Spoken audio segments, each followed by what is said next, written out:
face! Universal doesn't have X-Wings. They have cars that sometimes fly. They don't have superheroes. They have street racers from Los Angeles who steal VCRs and nuclear subs. With so many filmmakers taking the po-faced, gritty approach to keeping old favorite characters and series relevant in recent years, the Fast and Furious franchise's open and growing embrace of nonsensical mayhem has been a delight. 2021's F9 managed to pull off multiple outrageous action scenes based on the power of magnets. It sent Tyrese and Ludacris into space in a Pontiac. This is crazy, bro! It told us John Cena was Vin Diesel's brother with a straight face, and we f***ing believed it. Or at least those of us who were willing to suspend enough of our disbelief to go along for the ride did. But it turns out there's only so much mileage you can get out of that kind of absurdity without touching grass. The roaring joy of F9 gives way to the cacophonous Fast X, a sprawling and overstuffed opening salvo of a planned multi-part finale which stuffs a potato in the series' tailpipe. It is redeemed almost single-handedly by a deeply weird and very entertaining villain performance from Jason Momoa. It's time to prepare for what's coming. You might want to buckle up.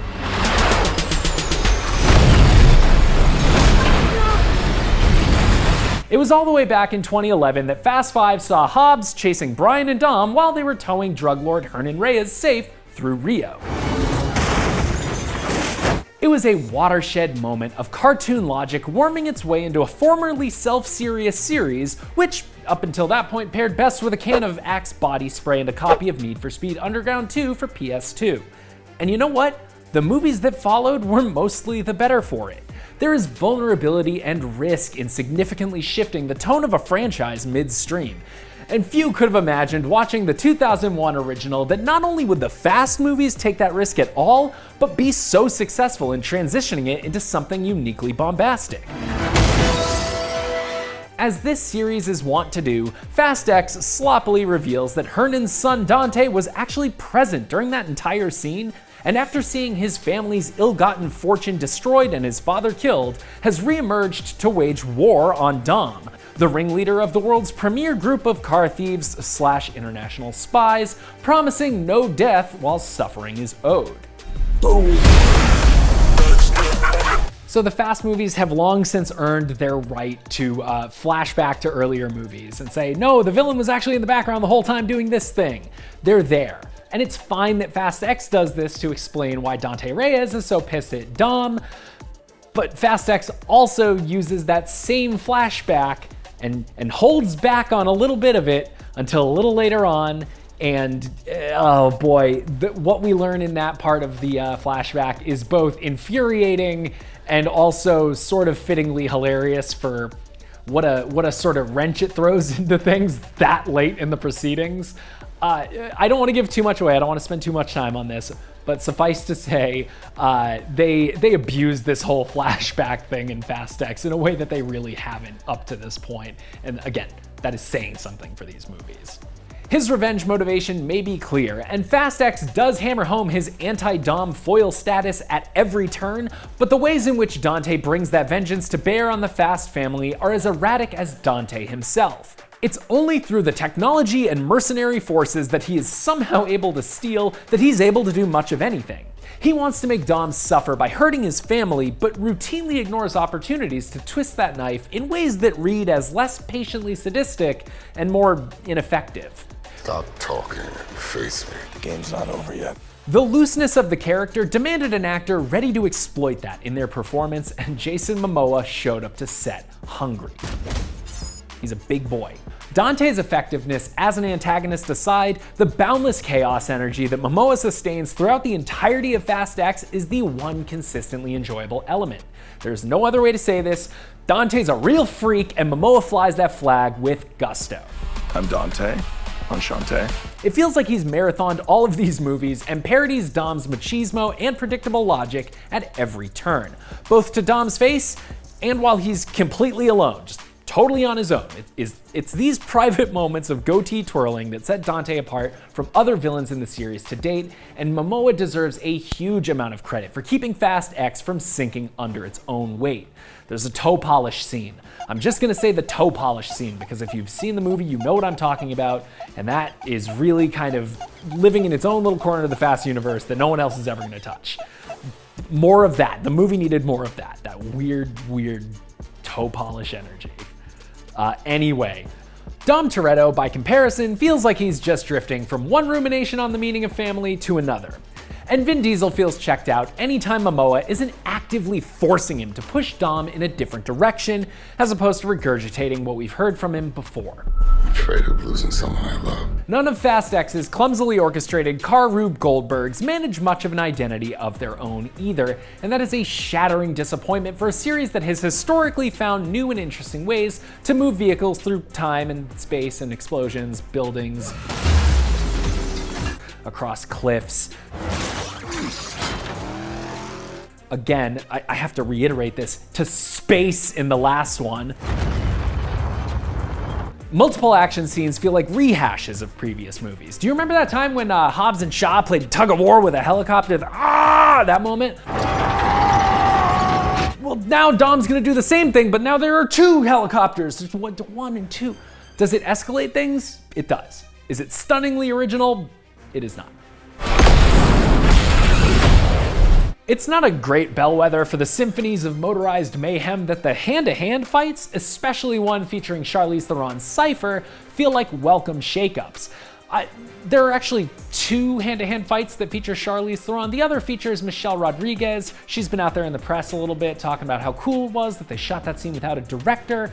And that scene in particular might kind of make your brain go a little wonky because when I think about movies that feature Michelle Rodriguez fighting hand-to-hand in a stainless steel environment with flashing red lights and lasers, I'm thinking Resident Evil, and honestly, they kind of did those scenes a little better than Fast X does.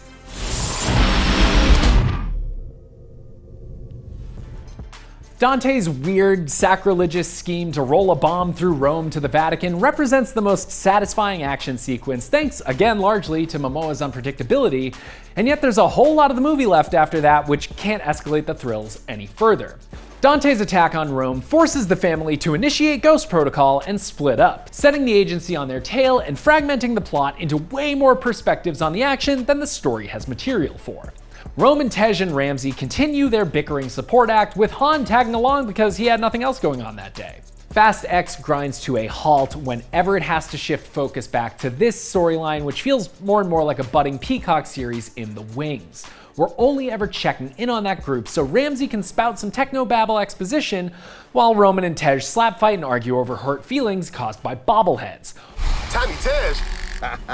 No, we never agreed on that. Or so that we have a reason to move the action to a city where another extraneous member of the ensemble can have their next mission set into motion. John Cena's Jacob is on babysitting duty for most of Fast X, and even though his corner of the story feels just as inessential as the other supporters, Cena's ace comedic chops and chemistry with Little Brian actor Leo Abello Perry are a welcome change from the forced shtick of Roman's crew. Oh, no, you're good. Okay, song lyrics, stub toes, and tan and cars. Letty gets sidelined, stranded in what's at once a prison of her character's function being reduced to Dom worship and, an actual prison.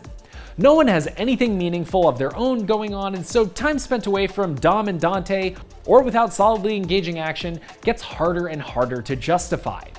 There are certainly flashes of the camaraderie that this group of performers share, but with the subplots feeling totally disconnected from each other, the recurring check-ins don't add anything of value. Since we already know that Fast X serves as the first of a two-part franchise finale, or three-part finale if you can possibly believe Vin Diesel, its efforts to marshal characters both old and new into position for that final lap feel inorganic, shoehorned in even for a series which has always celebrated return appearances and new seats at the proverbial dinner table. And like so many part ones before it, Fast X forgoes or forgets any kind of resolution for its own story, and the time it spends rapidly raising questions to be answered next time in the last few minutes only feels more egregious as a result. Couldn't we have heard what Rita Moreno thought of all this mindless violence? Rita, what is your perspective on the action of Fast X? As I look out at this wonderful family, I am filled with so much pride. Here they come. You will never be able to break my family. Fast X is the beginning of the end, but the race to the end of that beginning is a bumpy ride. Jason Momoa's bonkers performance as Dante Reyes deserves instant canonization on the Mount Rushmore of Fast and Furious villains, but that feels like the one differentiating element of this movie. There's not enough barbecue at the table to go around for Dom Toretto's ever-growing family, and director Louis Leterrier isn't able to walk the tightrope between excess and self-awareness that the modern Fast films demand. There's still time for the Fast franchise to cross the finish line in first, but this flat tire of a Part 1 will make the last lap a nail-biter. Thanks for watching. For more on the Fast franchise, check out our timeline of the movies in chronological order, as well as our extensive deep dive into the evolution of the series' car chases, and as always, be sure to follow and subscribe wherever you like to watch IGN.